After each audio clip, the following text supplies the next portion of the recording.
Click the Windows Start button, type Locator, and click the Locator icon to open the software. When you see the What Do You Want to Do wizard, close it by clicking the X at the top right corner. Click OK to dismiss the dialog that appears. Navigate to Tools, Create 2D Guiding Probe. In the dialog that appears, click on the top view icon under the text. Select a cap layout picture file. This should be a PNG format image that you've created for this purpose. A top view diagram with a white background will work well. Ideally, the image will not contain text labels. But you will be familiar with the layout, so you can identify the electrode and fiducial locations in the image. Next, click on the icon under Select a Digitizing Sequence to choose a file containing the list of sites to be digitized while guided by the image. Nasion.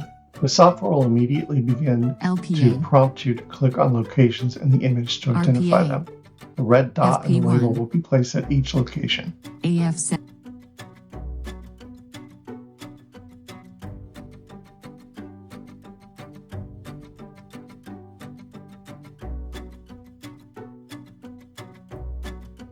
Nose.